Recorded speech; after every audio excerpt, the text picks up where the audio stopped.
My name is Anthony Omstrix, and this is the Muncie Public Library event. And we've invited J.R. Jamison, who is the author of Hillbilly Queer, to come and speak to us.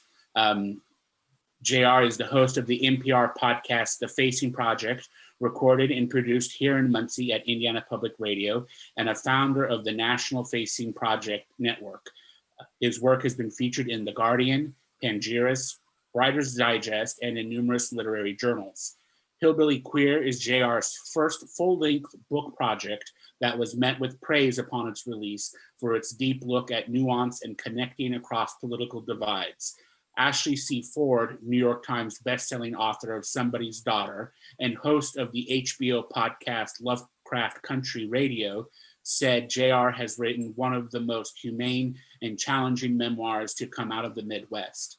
Samantha Allen, GLAAD award-winning journalist and author of Real Queer America, called Hillbilly Queer one of those rare books that finds beauty in the irreconcilable. In an age when our politics and our nation can feel broken, Hillbilly Queer shows us the messy glue of love that still holds families together. And Seattle-based Dive In magazine said the book is a pure and thoughtful reflection of growth and identity. JR lives here in Muncie with his husband and their dog, JJ. When not writing and recording, JR can be found long distance running or sipping coffee on his deck lounger with 55-pound JJ on his lap. Thank you, JR. Thank you, Anthony, for that warm introduction.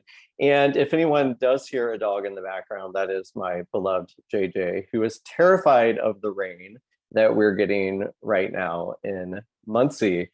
I want to thank all of you for coming today, and I apologize, as Anthony alluded to, that we could not be in person due to the Delta variant rising in our community. This really is the safest option for all of us right now. I know that we did bill this event as we would have books for sale, or if you had already purchased the book and you wanted to bring it, I would do a signing. I still want to honor that. So if you do provide a proof of purchase of the book, you can email that to me, and I'll drop my email in the comments here in a little bit. You can email me your proof of purchase and your address, and I will mail you a signed bookplate if you would like. The book is also available at the Kennedy and Marion Hunt branches of the Muncie Public Library, and it's also available through Ball State Library. So if you'd rather check it out through there, that's completely fine as well. Hillbilly Queer is a journey that really has lasted a lifetime. It defines my birth through to where I am today, but it's also a story that's rooted in 2015, 2016, and where our country was at the rise of really the political divide. The political divide has been in existence for a long time in our country, but it was that time, at the rise of the Trump nomination and running for presidency, that we did start to see that divide deepen. At the same time, I had an old friend from college who I lived with in the late 90s. We studied abroad together in China. And he was someone who I had a deep connection to at that time in the late 90s. Imagine those friends in your life who you wonder, how were we not born together? We must have been separated at birth. And I had a deep admiration for this friend. And when we spent time in China, it was a moment that I never wanted to end. Of course, we came back to the United States and we graduated from college, and he moved on with his life. I moved on with my life, and we lose touch, as friends often do. But there's this funny thing called social media that brought us back into each other's lives around 2015. And I was so excited to find this friend on social media. But then I started to notice something. I started to notice posts that he was making in his newsfeed that were counter to what I believed or what I remembered about him. And so I started to question, how is this possible? So, I reached out to him as an old friend and started conversations through Facebook Messenger, and that didn't end so well, if you can imagine. And so I want to start off by reading a piece that really brought me to exploring the book of Hillbilly Queer and writing it. This piece is called Disappearing Acts, and it's about the interaction with my friend from college. It starts off, Act 1. Dear friend, it's been so long. Where have you been? Your kids are so cute. I see that they speak Chinese. Remember our time in China? Long nights on the Yangtze, warm breezes blowing our hair and emotions, young college guys looking for an adventure in a far-off, exotic land. A place where we would stand out, foreigners. We jumped from boats and ran up banks and landed in our beds at night with windows open. Ni chi fan la mei crept up the walls and into the room, reverberations from the street below, the warm, sticky smell of vendors' carts. We stirred in the heat, pillows over our heads. Relinquishing sleep, we snuck down and outside and succumbed to the calling. Goat on a stick, long walks under amber lights, talking about our lives back home, our wishes for the future. China nights were so present, it felt like tomorrow would never come. Or maybe I didn't want tomorrow to come. But years pass in a flash, and now here we are, 20 years later, reconnected on Facebook. Dear friend, I miss you. How are you? Act 2. Dear friend, I've gone through your page and there are some interesting posts about your present. The liberal media, send them back, cries that scream, but whites were slaves too. Where have you been, my friend? Did you feel this way during our late night talks?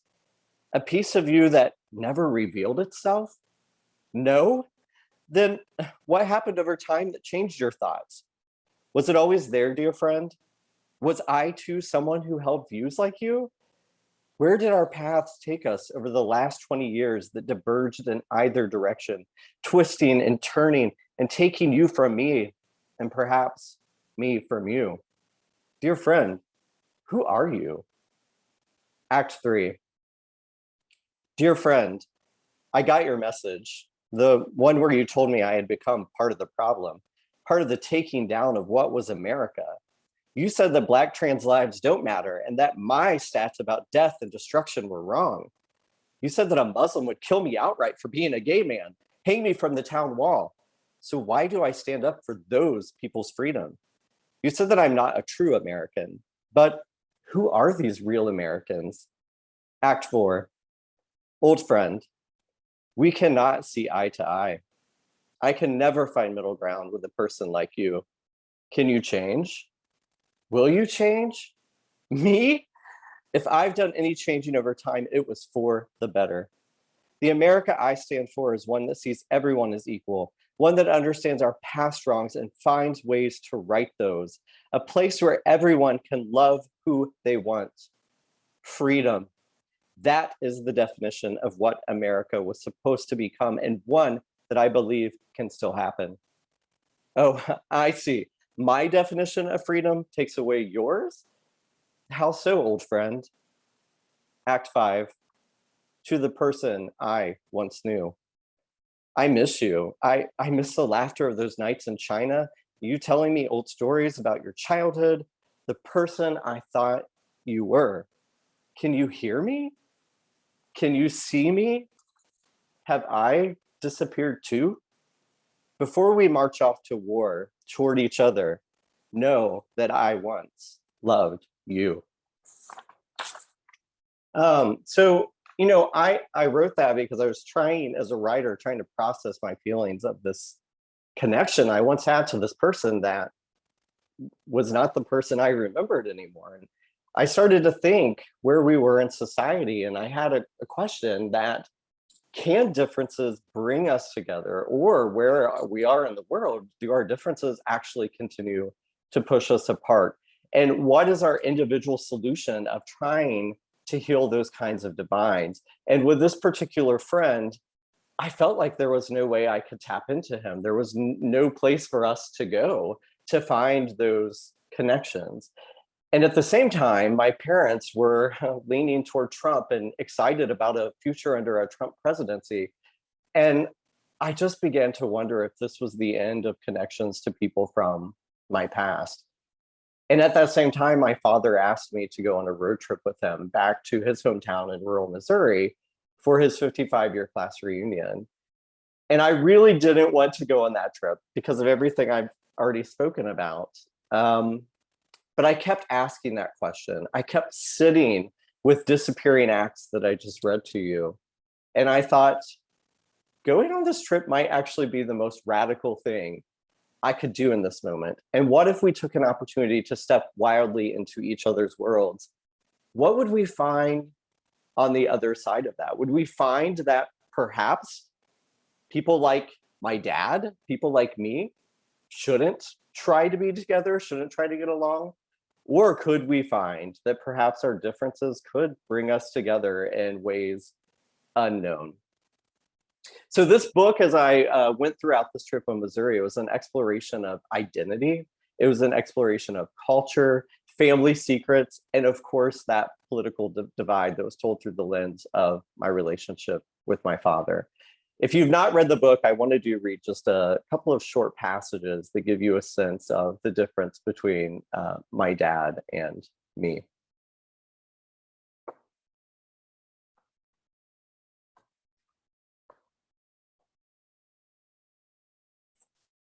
If good old boy, straight shooting, deer hunter, or a man's man are words that describe my dad, then, well, I'm everything opposite of that. I'm more of a gay as the day is long, don't shoot anything kind of man's man. I spend my day in the world of trigger warnings and safe spaces, while my blue-collar dad spends his yelling snowflakes at the TV and questioning how America has become so sensitive. There's always been this difference between us, and as I've gotten older, I've come to realize that what we represent is the rising divide in our nation. I mean, after all, we were two people who should not like each other. People like me looked at people like dad and thought hillbilly, and people like dad looked at people like me and thought queer. But maybe this once we could be brave enough to go beyond conversations and step wildly into each other's worlds. What would we find on the other side? And so I told my dad that I would take this trip with him to rural Missouri.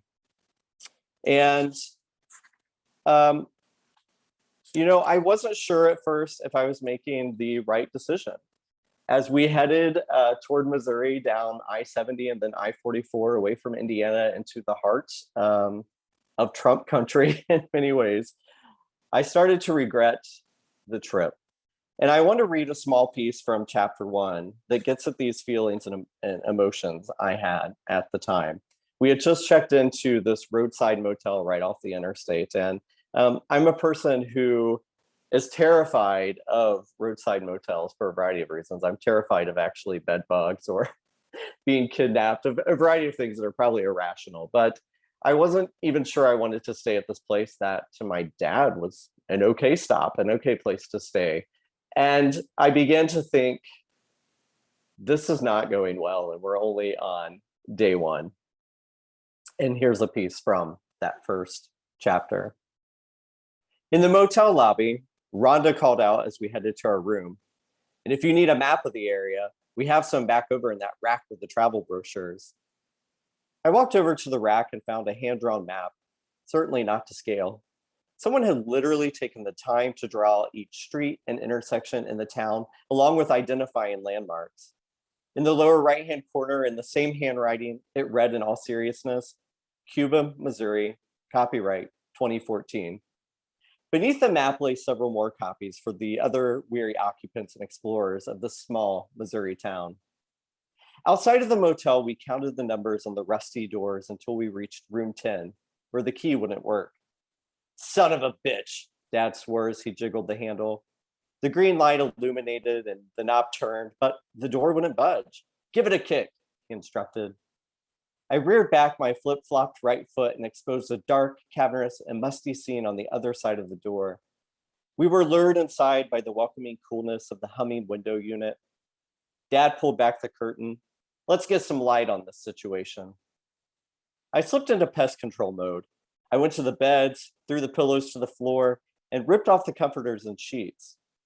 My thumb pulled down the piping on the mattresses as my forefinger inspected every crack, corner, and crevice to make sure our room was bug-free. I then opened the drawer to the nightstand because that's where they often like to hide. I squirted a thick layer of bedbug spray over the bedding. Are we good? Dad chuckled. We're good. We sat on opposite beds and faced each other. Complete silence for the first time in several hours as the late afternoon sun shone into the room and traced shadows across the navy blue carpet. Connected, but strangers. I'd begun to relearn how to listen to Dad, how to make eye contact and actually listen. And our DNA undeniably shared some of the same blocks. But I couldn't help but think about his love for Trump and how when we were back in Cowan, I had told him I thought Trump was a charlatan. And it felt like he hadn't listened to me, that he hadn't cared what I actually thought. I couldn't move past the idea that his love for that man could impact my life as a gay man, that it could overturn policies and laws toward the negative in ways that he never in his life had to consider. And I remembered he told me when I was only a boy that AIDS was a punishment for the gays sent down by God. These thoughts echoed inside of my brain and wouldn't turn off. These thoughts continued to create a wedge between us, at least in my mind. I texted my husband, Corey, help, why did I agree to do this? Dad stood and searched for the remote. How about we turn on that Fox News and see what that Trump's up to? Hell no. How about we grab something to eat? I'm pretty hungry. Strangers, that's what we were.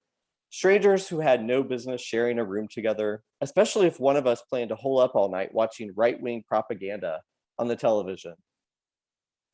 Dad looked at me slightly confused, eyes cocked to the side. For the first time since that morning, I decided I was done listening, and it only took 8 hours. I think he recognized my shift. I didn't want to watch Fox News, and I wasn't ready to hear stories I didn't agree with about a man who I loathed. Donald Trump promised to make America great again, and he vied to be the 45th president of the United States on a platform of hate.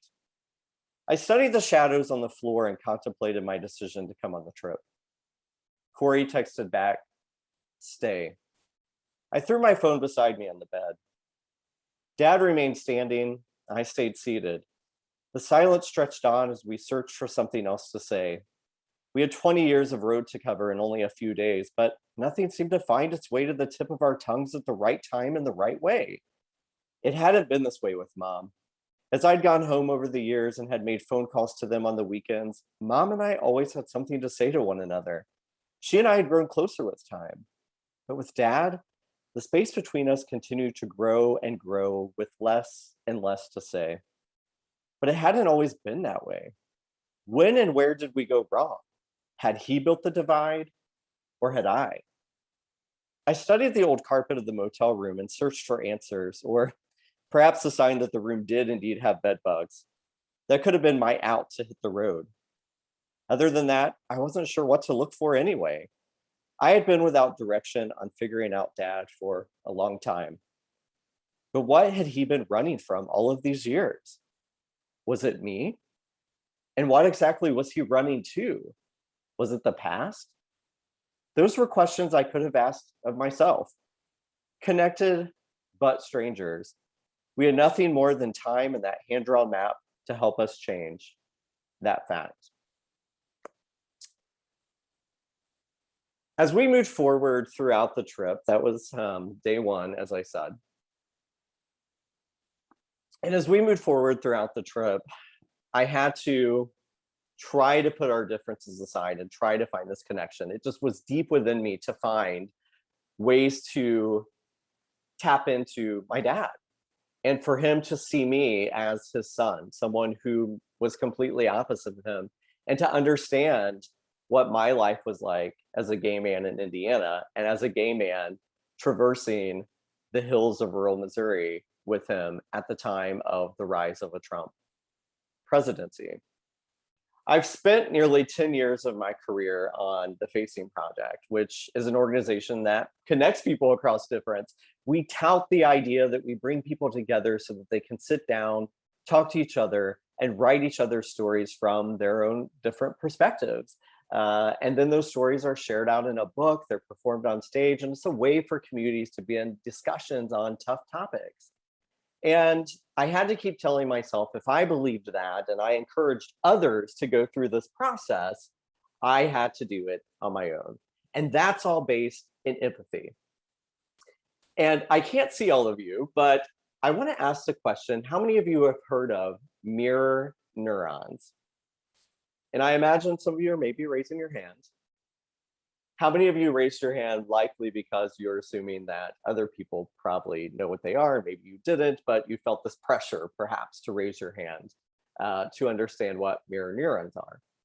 If that's the case, that's exactly what mirror neurons are. So mirror neurons are with us when we're born.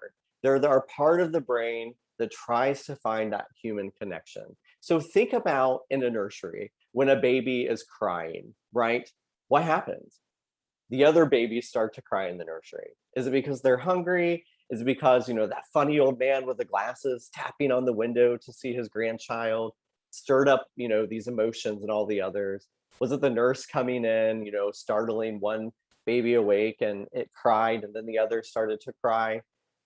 Well, it could be all of those things, but the basis is one of the babies heard another baby crying and they start to cry too.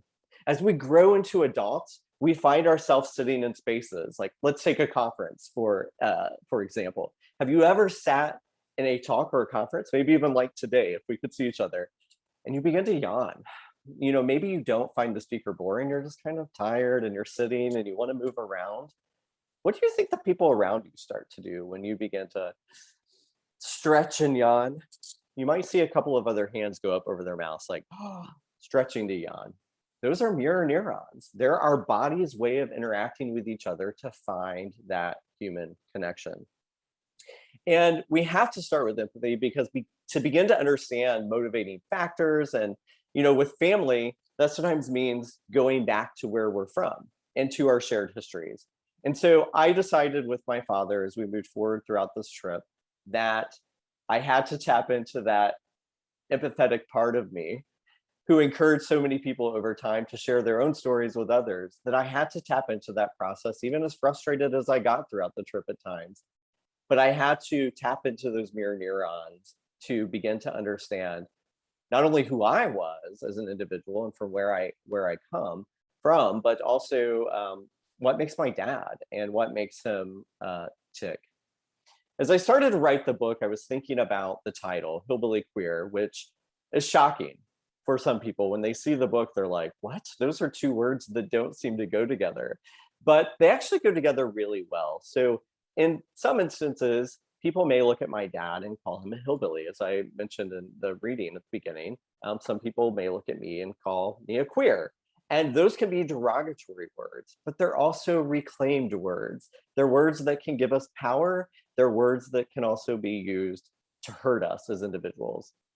They're words that seem like they don't stand next to each other. They can stand alone, but when put together, there's something that's really beautiful about hillbilly queer rolling off of one's tongue. And as I mentioned, it's an exploration of identity. And so I decided Hillbilly Queer was a perfect title because part of it was tapping into my roots of who I was as somebody who grew up in what was considered a hillbilly family, and also exploring who I am as an adult who's an out and proud gay man. And often I will use the word that I am queer. So as I looked at this title and finding those connections, I had to question, as I did in the book, about what was my dad running from, what was he running to, and could I ask those questions of myself? There was a moment where I had to step back and say, what if it's me? Maybe it's something that I'm doing that's creating this divide. And that's a hard place for any of us to be. None of us ever want to say that we're wrong or that everything that we believe in has some cracks in it. And I think those who are opposite from us have that same feeling. They don't want to admit that they're wrong. They don't want to admit that there are cracks. And so when we stand in those places, it's hard for us to come together across the divide. And so I had to tap into that and say, I'm going to move through the rest of this trip, assuming that there are lots of cracks in my narrative and my story that I share as an adult. And I encourage my dad to do the same. And part of that reflection process took me back to a moment of when I first came out to my dad, when I was 18 years old. And it was an outing that I didn't go to him and say, hey, Dad, guess what? I want to tell you, I'm gay. That's not what happened at all. In fact, I was kind of outed. In some ways, at my own fault, but really at no fault of my own. And so I want to read this passage from my book. There was really a turning point for me where I decided to move forward in my life with separating myself from those who I felt were different because I didn't want to be hurt. I didn't want hurt in my life. And it just felt easier sometimes to separate. So let me just flip to that real quickly.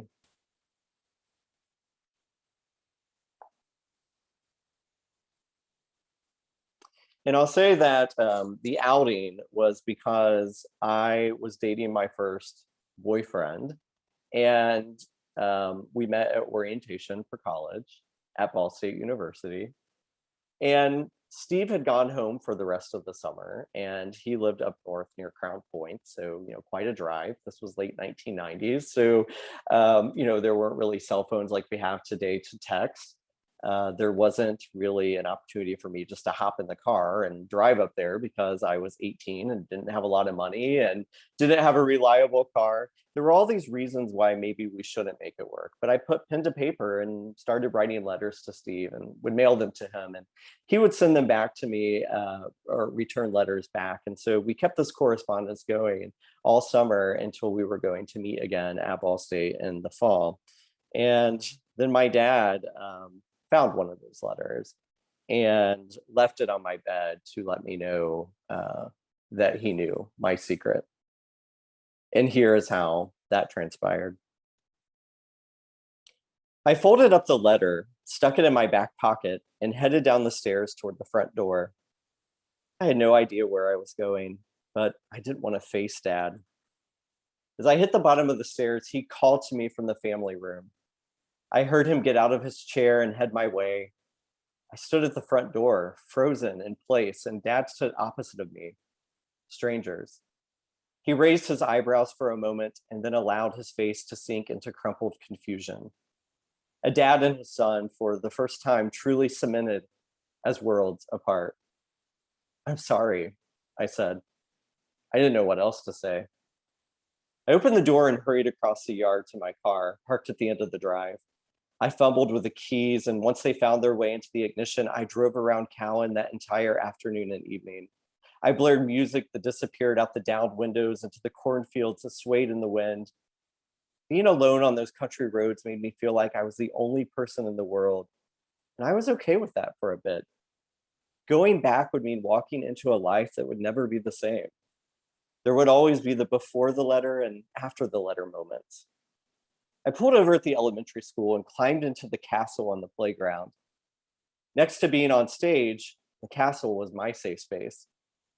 As a kid, while all the other boys played kickball during recess, I'd hid away in the castle with the girls. I slid Steve's letter out of my back pocket and unfolded it. I stared at the heart he'd used in place of a formal closing and wished it would go away.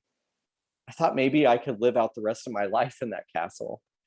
I could stock up on food from the fields that surrounded the school and maybe dig a hole near the playground to store it for the winter. When school was in session during the day, I could go away, but come back at night to eat and sleep. But I also didn't want to miss college, and I wanted to see Steve again. And let's be real, I would have never made it as a homeless man living in a playground castle. The sun eventually set beyond the fields, and the night sounds of cicadas and crickets rose up from them and told me it was time to go home. When I arrived, Dad still sat in his easy chair and flipped through the channels on the TV. Mom was still at her second job, and we still had the house all to ourselves.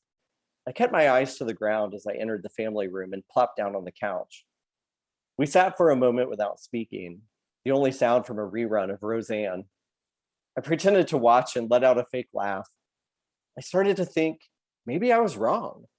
Maybe he wouldn't start to ask me about the letter, and there wouldn't have to be the before and after moments. Then he clicked the remote to flip off the TV. The same nervous surge I felt when I stood on stage for the first time tickled my stomach and reached into my chest. Dad got up and walked toward me. I closed my eyes and waited for a punch in the mouth. He'd never hit me before, but he'd always talked about punching motherfuckers right in the mouth. I thought maybe this would have been the moment for him to view me not as his son, but as an enemy that needed to be taken down. I squeezed my eyes tightly and tucked my hands under my knees to brace myself, but instead I felt the couch sink next to me and Dad's hand on my knee. I opened my eyes and felt the spotlight of Dad's gaze shining into them. I told myself, no tears, don't let the stinging pain show. We met eye to eye, connected, but strangers. I had become what I thought no dad wanted of their son, a limp-wristed queer. He smiled and squeezed my knee. Is this a phase? No, I said. Well, I guess I figured as much. The years of clues strung together in the back of his mind, the dolls, the theater, all of my friends who were girls but not girlfriends, and now the letter. He brought up the Bible and hell, but told me he didn't believe I'd go there as long as I did good in this world. He pulled my hand from under my knee and held it. He leaned into me and touched my forehead with his and told me he loved me. I nodded my head in agreement, and the spotlight was too bright. It seared right through my eyes and released the tears. I let go of Dad's hand and didn't tell him I loved him. Instead, I told him I needed to go lie down. He had given permission to be me. I guess I expected defiance so much that I craved it. I was brave enough to go through so many trends, to be so many things, to leave little clues. But when it came down to it, I wasn't brave enough to allow Dad, the bravest, most macho man I knew, to accept me. Someday I imagined it all changed as the reality set in more and more of who I was. Like the first time I'd bring a guy home for the holidays, maybe sitting hand in hand with him on the same couch, or when we'd go to sleep in the same bed at night.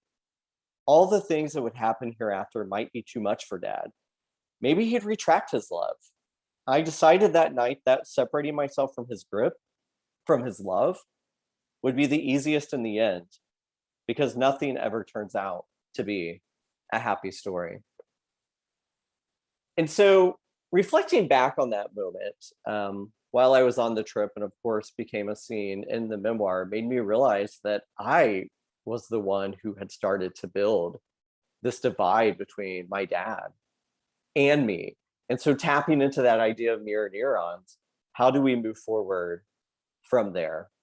The scene in the book takes place as a flashback when we're actually at the home of Rick and Leslie, who were these two strangers. We happened upon their house. My dad found this old school that he wanted to find that his great aunt had taught at. And it was somewhere deep in the woods behind these people's house. And my dad said, oh, well, let's just go up to the house and we'll knock on the door and we'll ask them if we can get on their property and go see the school. And I was like, no way, like, this is insane. Why would we do this? We don't know these people. And it was off of a dirt road and it just didn't feel safe to me. And as these people came out of their homes and we got to meet them and talk to them, I made lots of assumptions about who they were. And as we spent the day with them on four-wheelers going back to this old school, and I got to know them a little better, I realized that my assumptions about these people were wrong. And so what bias did I hold? And that is what I began to question. But I also became frustrated at the same time because while I thought these people were really great, really friendly, really nice, we ended up back at their picnic table at their home and stayed for a few beers with them. And the conversation navigated to Donald Trump and how they couldn't wait to vote for him and how he was going to bring the jobs back and all these things that in my mind I kept saying, like, but what about the racism? What about the bans, the Muslim ban? What about all of these things that are not the jobs, but are a basis of hate? And I felt like I wasn't in a space where I could really bring that up. It just didn't feel safe for me to do that. And when we left Rick and Leslie's house, and we moved into the evening, back at the hotel room, I was mad at myself for not bringing that up. Why wouldn't I in that moment? And so I started reflecting on what does it mean to be a gay man, and where are the safe spaces for us in this country as an LGBTQIA plus person. And when can we confront and when can't we and why? And I had all of these questions rolling around in my head. And so I became frustrated with my father, I became frustrated with myself. Um, but then I also had to ask myself about assumptions and not shy away from nuance. I wanted to show that our lives are often lived in the gray, that it's not so black and white or red and blue. And even though Trump and politics and conversations of that have threads throughout the book, I really wanted to focus on the human condition and understanding that we are all stories and we're all mixed up lives. And I was navigating Indiana, I was navigating Missouri, but I was also understanding what and who made me, who I am, and why I look at the world the way I do, and why I had these questions, and why maybe my father didn't. And so as we went throughout the rest of the trip, I did start to ask my dad some tough questions, and we had some tough conversations. But because of that, I learned that my dad had his own hurts that spilled over into adulthood, that he grappled with, challenges that I started to see the connections to, even though our lives weren't the same. I started to see the connections of hurts that I held, hurts that he held. And what are those conversation points where we can begin to talk about our identities and why we care about the things we care about, and why there are certain things that we just never question. I want to do another reading from my book that gets at this this concept of identity.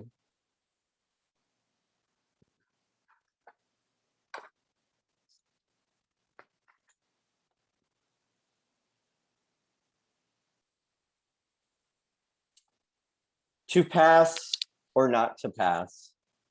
Do we or don't we? Connected or strangers? I've been embarrassed by my hillbilly roots for a long, long time. Hillbilly, after all, was a term and in many ways a persona created by the white elite to wield its power and separate the classes. It was built on a stereotype, but hillbilly was the culture I grew up in, and one I didn't begin to recognize as different until I was in high school. My mom, her family, they were hillbillies too. Many of the kids in Cowan were hillbillies, but the newer kids in Cowan who lived in the fields that the other kids' families used to plow were not. I was a newer kid, one whose family was not old Cowan, but I wasn't like the other new kids. I was a hillbilly. It was in the way I talked, the types of jobs dad and mom held, and it defined what type of future I might have. It was everything I didn't want. And the only way not to end up like other hillbillies was to pretend not to be one, because there's a lot of opportunity out there waiting if that class line can be crossed. If one can learn to whisper the right words at the right time while carrying their things in the right type of bag sewn by the best designer, you can pass. It's okay to come this way, they would say to me. As I got older, my gayness in many ways hid my hillbilly roots, as did my education and anything else I saw as an escape from Cowan or the similarities I had with other hillbillies, like dad. They said education was the great equalizer, but it's also the great divider. Denying parts of who we are can create acceptance, and it can also tear us apart. I could begin to understand why dad was pained when he'd get teased by the kids at school. When one tried hard to be something they weren't, it created a fear and anger deep within that was always at the surface, waiting to pop through the skin to reveal itself. It's a vulnerable place and it's frightening. I was there for many years before I embraced my gayness and became comfortable in my own skin. And I needed to get to the same place with my hillbilly roots, even if I didn't identify with rural culture anymore. Understanding my roots and not ignoring them would be the only way for me to understand how dad and I had grown so far apart. And in so many ways, that's what I kept reminding myself that the trip was all about. It wasn't only my gayness and atheism and politics that separated me from dad, it was a class divide. Just as dad needed to work to accept his background, to overcome the anger and fear when kids would question how high he jumped or how dark his great grandmother's skin was, I too had to accept what it meant to be a hillbilly son of a hillbilly dad.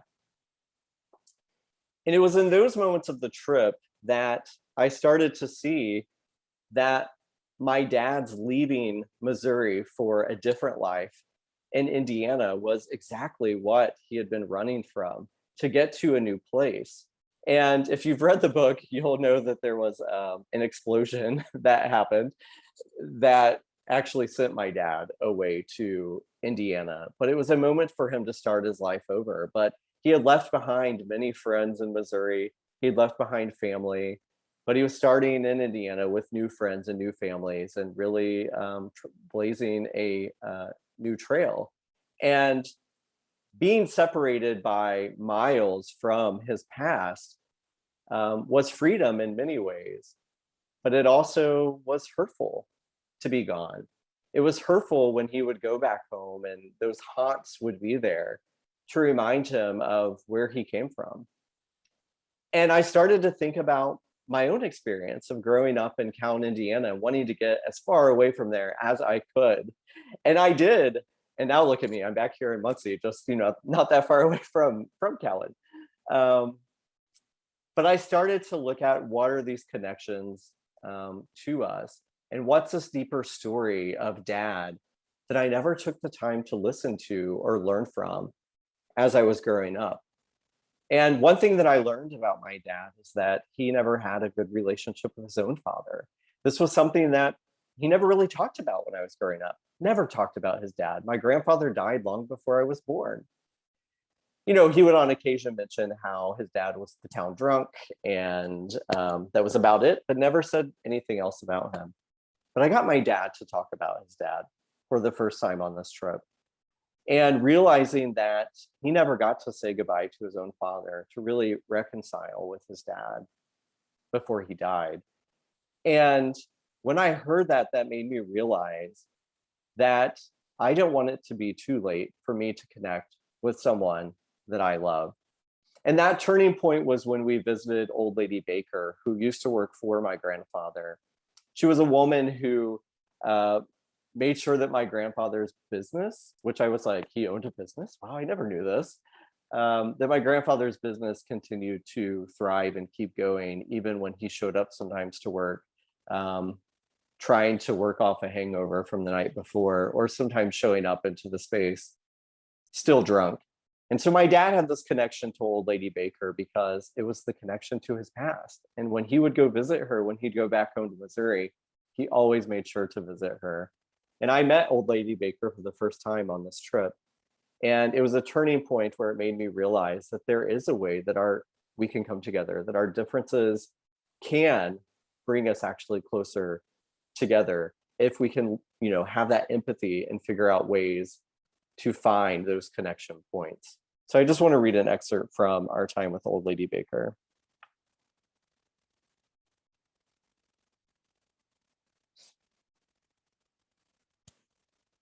We sipped tea.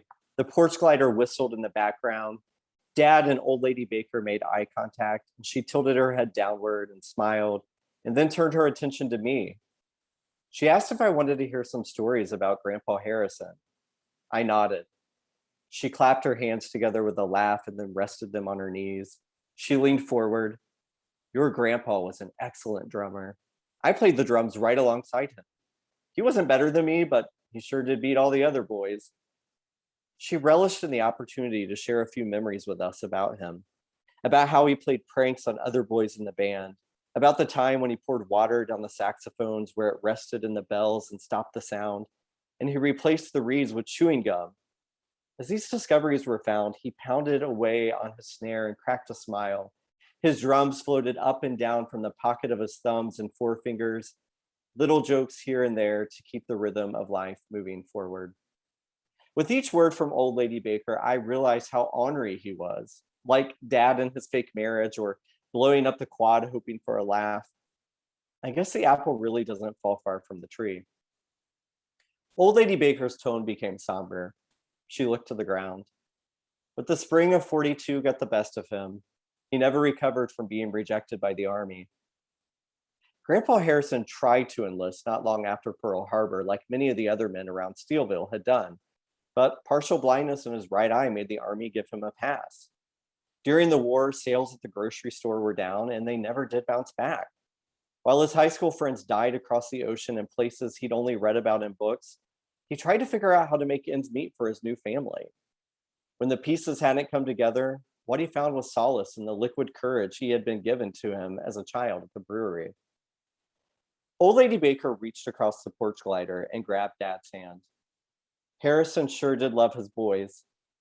She rubbed her thumb across the top and smiled at Dad. He wanted the best for you, Davy, and he had hoped to get sober. You know that. I've told you before. He never could tell you, so I'm here to always remind you. The whistle from the porch glider stopped. Dad wiped a tear from his eye and exhaled loudly, took a sip of his tea, and our eyes caught. He smiled, but I could see the pain behind it. The whistle from the porch glider began again. I loved him too, Dad said. A dad and a son who never learned how to connect. They lived in the periphery of one another's lives, but never met in the middle. I always thought of Grandpa Harrison as a one-dimensional character, the town drunk, an embarrassment. But the truth is that we are all deeper stories than what is presented on the surface. We are more than the pain we've caused or the narratives we've tried to create for those who want to look inside. I've known this for some time. It's why I founded the Facing Project and have spent my career trying to connect people across differences. I need and want people to recognize the human condition, but sometimes it's hard to see, to feel, to understand the stories of those closest to us. Perhaps it's a fear of being let down and a fear of accepting truths that we don't want to embrace. Grandpa Harrison may have been a drunk, but he was also a hurt man who didn't know how to cope with the mistakes and his shortcomings. The hole he had created around himself kept getting deeper and deeper. Dad may have moved to Indiana to run from his own failures and that of his dad's, and I may have run from the life that he tried to create for me in Cowan. But our stories, our past, that is home. Take a sip of water real quick. And so I say to you, we are still at a place where our country is at a deep divide. The memoir was set in 2016 as we were moving toward a Trump presidency. My dad did end up voting for Donald Trump. My mom did not. And as we went from 2016 to 2020, what a long and strange trip that was, right? Some days it felt like it went by in a flash, and other days it felt like it was 50 years that we spent. And depending on where you fall in the aisle, you may have thought it was the best time of your life, or it may have been the worst experience of your life. And even though my dad voted for Donald Trump, I still felt like I needed to tap into him. I needed to figure out the motivating factors, because as we went beyond the memoir, and if you buy the book or you check it out from the library, there is an epilogue at the end that tells you where my dad and I are today in our relationship, and who my dad voted for in 2020. So little teaser. But I needed to understand his motivating factors for Trump, which I got some on the trip. But I needed to understand why he continued to support Trump throughout this presidency that, where I said I felt like was a complete disaster. And at the same time, I thought of my friend from college, the friend I read the story about in the beginning, who I spent time with in China, and in 2015 learned, wow, I never knew this person at all. And I thought, could I connect with that kind of person again? And the answer to that question is no. That friend was way too far gone. That friend is the type of person who is buying into QAnon conspiracies. People who are falling on the side of just these really awful things like the rise again of white supremacy and people ignoring it in our communities. And this terrifying place of where are we going in the future? I can't connect with a friend like that anymore. There's no getting through. And he likely feels there's no getting through to me either. But looking at somebody like my dad, who I have the shared history with, I was able and fortunate to go on this trip and experience with him and figure out what made him who he is, really do a deep reflection of who I am, but find our connection points of our past hurts and understanding who each other is and who we are, our shared vision for a future. And it's someone like my dad who I can look at and say, you're someone, regardless if you voted for Trump, you're someone who I feel safe sitting down with and challenging each other, and sometimes admitting I'm wrong about certain things, and my dad doing the same. That is where we are going to have change. That's where we're going to have a difference. So, otherwise, unless we do that, we may find that those who are closest to us will start to gravitate toward these QAnon things, because there's a community of people who are ready and willing to welcome someone like my dad with open arms. It takes someone like me who helps pull my dad back to the middle. And I think my dad would say too, someone like him pulling me back to the center. And do I think that the center is the solution for our country? I'm not here to say that it is or isn't. I do think that there has to be some radical movement forward that we've seen happen. But I do think that it does take people also sitting down to be able to say, let's try to have these conversations across the divide, because otherwise we may find that those closest to us are going to gravitate towards something that will ultimately harm us in the end. And if it means putting myself in an uncomfortable situation, admitting that I'm not always right, and listening, tapping into those mirror neurons with somebody like my dad, I'm willing to do that, because I think that our future as a country depends on it. And I think as individuals, it depends on it. So back to the main thesis of my book. Can our differences bring us together, or will they continue to push us apart? So I think the answer to that question is the differences can continue to push us apart if you're in a place like my friend from college and where I am, and there's just no getting through. But I do think that our differences can bring us together if it's a person who is safe, somebody who hasn't gone off the deep end on either end, that you can sit down with and have these conversations. So I ask you, is there someone in your life who is a bit opposite, but still sane? If you can answer yes to that, please sit down with them, find your connection, and begin those conversations. Because change can only happen if we move forward and listen with an empathetic ear, because that leads to an empathetic heart. So thank you for taking the time with me today to hear a bit about my story. I want to move to questions and answers, because I hope you have questions. This is my favorite part, is to do the Q&A. I hope that you have questions if you've read the book, or if you've not read the book, but something I've talked about today sparks a question. Feel free to drop those in the chat. And I think Anthony is going to rejoin us, and we're going to field those questions. And I'm going to drop my email address in the chat while we're gearing up for that, so that if you did buy the book and you were hoping to get it signed today, you can email me your proof of purchase and your home address if you feel comfortable doing that. And I'll mail you a signed book plate. So start thinking about those burning questions.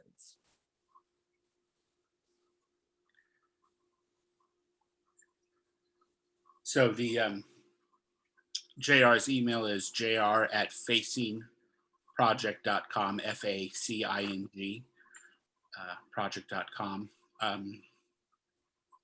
And again, we do have some copies that are available for checkout at Muncie Public Library. And I know that there are also copies for checkout at Bracken Library, the Ball State Library there.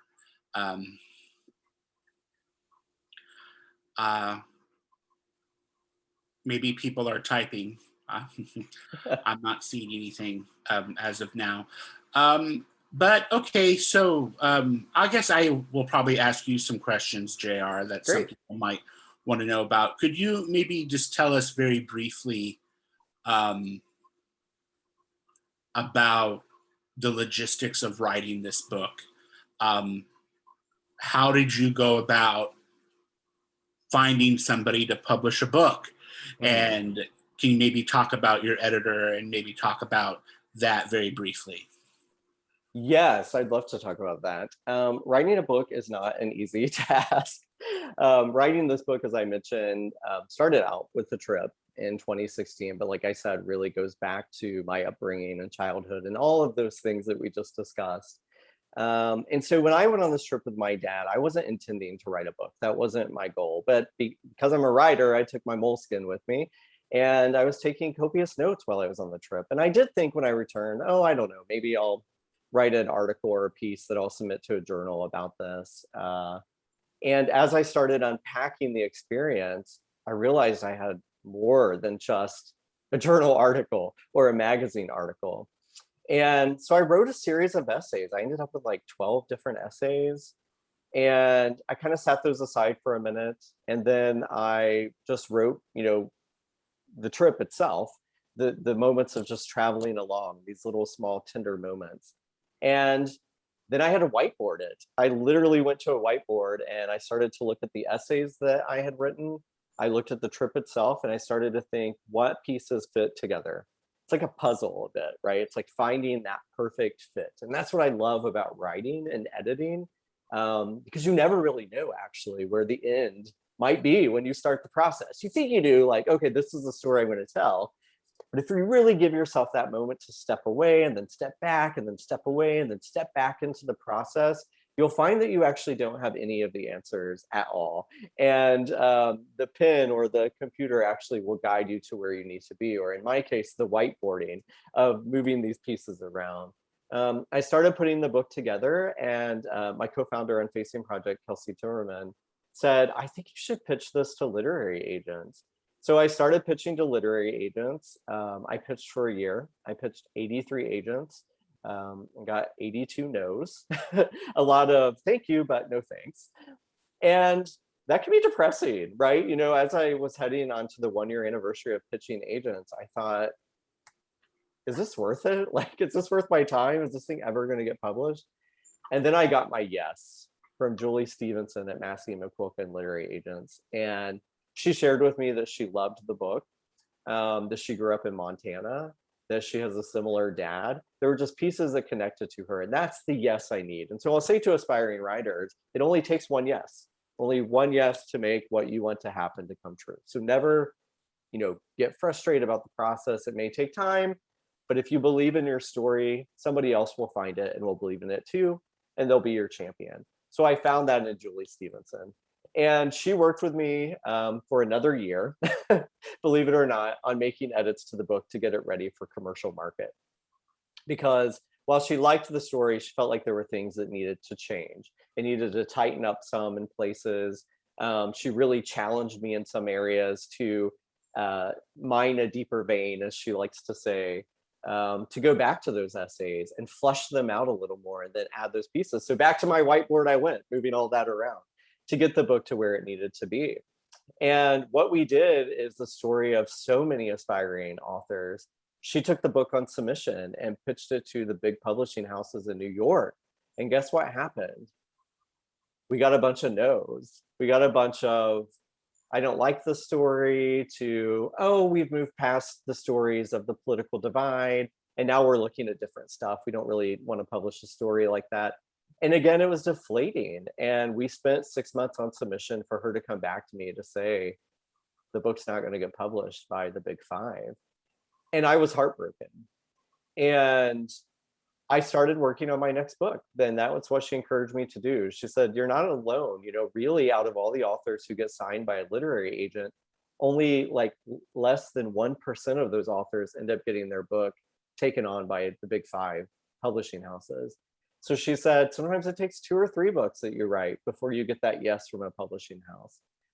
So I started on my second book, and then Kelsey came to me and he said, what if we created or expanded the Facing Project Press? So our organization, like I mentioned in the beginning, we work with communities across the country. Our model is currently in 18 different states and 100 different communities. And we work with people telling their stories across divides and whatever topic they choose to share. And we publish those stories in books, and we do that through the Facing Project Press.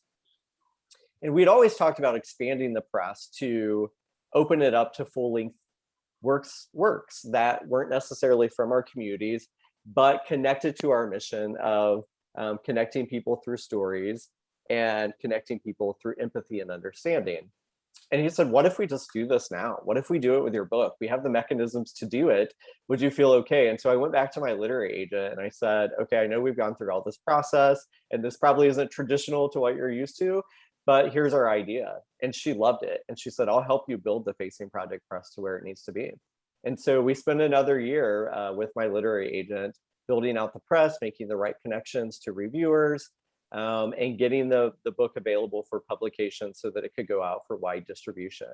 And that has turned into what we now call the Empathy Prize for Nonfiction. And we have submissions open right now. So a little plug, if you have a full-length work, a book that's narrative nonfiction or memoir or an essay collection that connects to our mission and theme, send it to us. You know, submissions are open until September 30th, and we would love to see local submissions to consider for the next book we publish through the Facing Project Press through the Empathy Prize. And we do pay. So we will give you an advance if you are selected for that, and you do receive royalties on your publishing contract. But that was a bit about my process. And so in the end, I'm happy that it got to where it was, because the Empathy Prize for Nonfiction probably would not have, come about to where it is now. And I'm really excited to work with other authors to bring their book to publication. And at the same time, I'm continuing working on my second book that's very queer and very rural. And that's about all I can tell you right now. That we're going to try again, my agent and I, with the Big Five. And we may get a bunch of no's again, and we'll cross that bridge when we get there. But that's the process of writing. It's not cut and dried. It's not black and white. It's no one's experience is the same. Okay. I guess a question I think a lot of people have, and I don't know if any of them ask you, but has your dad read the book? He has. What did he say? He loved it. I was scared to death for my dad to read the book. And so, in fact, while I was writing the book, and this is not a best practice, actually, they say if you're writing about someone in a memoir, that you really should ask them, unless, they've done some trauma to you and you're changing their name, creating a pseudonym and changing, things about them that aren't easily identifiable, then you don't have to get permission. But if you're using somebody's real name, like in the instance with my dad, you really should get their permission for the book to go to publication. And my dad knew I was writing the book, and he kept saying to me like, oh, I don't really need to see it. I'm fine with whatever you write. But the more I kept writing in those deeper veins that I was mining, that Julie kept telling me, go deeper, get to that trauma, right? Like our trauma is what connects people to the story, because they see themselves in that own trauma, right? And that connected to the main thesis. So I had to get there. The whole time writing, excuse my language, I kept thinking, oh shit, like my dad is gonna read this and he's gonna hate it. Like what if it just creates a wedge again between us, and then that's the end, right? And that wasn't my goal. So I was terrified. But when the book came out, I gave him a copy, and he sat down and he read it in one sitting. He finished it in 5 hours, and he called me. And when I saw it come up on my phone, I was like, do I answer? Do I not answer? And I chose not to answer. And he left a message, and he was like, he calls me Joe because that's my real name. I don't really go by that, but believe it or not, I'm a Joe. Joe's my name, Joe Jamison. And he said, Joe, it's Dad, and I wanted to let you know that I just finished your book and I'm really proud of you. And I loved it. And so I called him back, and we talked for an hour about different scenes in the book and reliving the trip, and there were moments that were tender moments. There were moments that were funny. I tried to make it a book that taps into this trauma and sadness, but at the same time does it through humor. And, we laughed about moments in the book. We talked again about his dad, and it was exactly what I wanted the book to do. And if nobody else ever read it or never gave it a review, that was really what I needed for confirmation that we're going to be okay. At least in my family, we're going to be okay. And as people read the book and think about their own families, and again, as I said, these safe spaces, if it's safe for you to have these conversations across difference, and know that we're not always going to agree, and that there's cracks in each of our stories. As long as we can do that, I think we're going to be okay. As long as we can just get the QAnon and all that craziness out, right? Like, let's figure out a way to get that out. But also, let's not push away people who are not in that place, but are in a space that are so different from us that we are starting to push them away too. but let's try to figure out how we can come together. And so my dad saying to me that he loved the book and we were able to reminisce and laugh and talk about our own shared histories and his story and his dad, it was everything I wanted the book to be. And I actually got my dad to agree to an NPR interview that he and I sat down together. And if you have a chance to find that and listen to it, it was just authentically my dad and me having a conversation. And my dad is, like I said in the beginning, he's a good old boy, country. He doesn't even know what NPR is. I was like, hey, we're going to do an interview for NPR. And he was like, okay, like, just like has no idea. And so we sat down together and he was his authentic self. And he said some things that kind of made me cringe, but that's who he is. And so, I had to get us through that. And that's a very long-winded answer to say, yes, he's read it. I was scared, but the outcome has been exactly what I had hoped the outcome would be. Okay. That's interesting. Okay. Would you mind telling us about I know you said you can't talk too much about what you're writing right now, but could you maybe talk to us about what is happening with the Facing Project? Like, what is the next installment or the next project that organization is working on that you're involved in? Yeah, so right now we're kind of in a pause mode, but in October, we're going to bounce back into projects. And so we'll be doing open calls across the country for people who want to adopt the model. So I don't know yet. I'm not sure what that will look like. Our past topics have covered anything from poverty to homelessness to LGBTQIA to guns, which really facing gun violence in Ohio was our kind of last big project before the pandemic happened and upended everything. And that project took a deep look at the Oregon district shooting that happened in August of 2019 in downtown Dayton, if you recall. And what made that story so unique is that the shooter was not somebody who fell on the right side of the aisle or was like QAnon conspiracy, but was in fact, as people dove deeper into his past, he was a left-leaning liberal who also had a love for guns, right? That's that nuance. And unfortunately, he showed up and did a mass shooting. And so we interviewed people who survived that shooting. We interviewed people who had family members who died in that shooting. We interviewed the mayor of Dayton about what was it like to have a police officer knock on your door at 3 a.m. to get you out of bed to tell you that a mass shooting has now come to your city and you're on the news in 10 minutes. And so we collected those stories together in a way to begin a conversation about gun control and gun violence. But we also didn't want to leave out the voices of the people who are pro Second Amendment, because again, that's creating that wedge. And so while I may be pro gun control, I want to understand why these people are pro Second Amendment without shutting them down right away. And so that was an exciting project that we did in our NPR podcast that we have called The Facing Project. If you just search for it, it's available anywhere you get your podcasts. If you search for that, you can look back in our archive files and you'll find the one from Ohio that's called A Shooting in the Heartland. And we share 3 stories on that episode from that particular project. And we interviewed the mayor of Dayton, Nan Whaley, about that experience and what it caused her to do as a mayor of the city, and really challenging their governor to take a deeper stance on gun control issues. Okay. Well, I don't think we've gotten any other questions, but I want to thank you for coming today. I want to thank you all for showing up. And thank you for coming and speaking to us.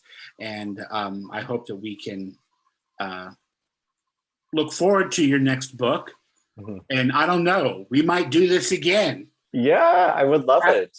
After that book comes out and such. And then I don't know, maybe we'll be in person. I sure hope. I sure hope that so like getting a book to publication can sometimes take a couple of years. And I have to finish writing this next book, and then it's got to go through the editing and all that. So it's probably going to be 2 or 3 years before, if a publisher takes it on. it will come out. And so I hope 2 to 3 years from now, we're out of this pandemic. If we're not, that terrifies me to think about that. Well, may I just add real quickly too? So I do have another in-person event that is still considered in person coming up. We'll see, that could pivot.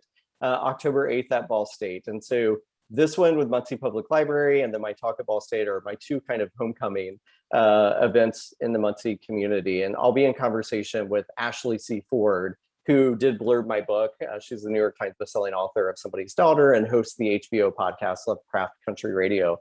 She'll be with me. We'll be in conversation together, and that's October 8th at Ball State. There will be more details released soon, and we hope that people can join us. And if you need to find me or want to get a hold of me, you can go to my website, which is just jrjamison.com, and send me a message and we can connect. And, you know, I dropped my email too in the chat, so feel free to reach out to me by way of email. And again, if you have a signed or want to get a signed book plate, I can send you one. Just drop your address to me, and yeah, we can go from there. Thank you so much for joining me.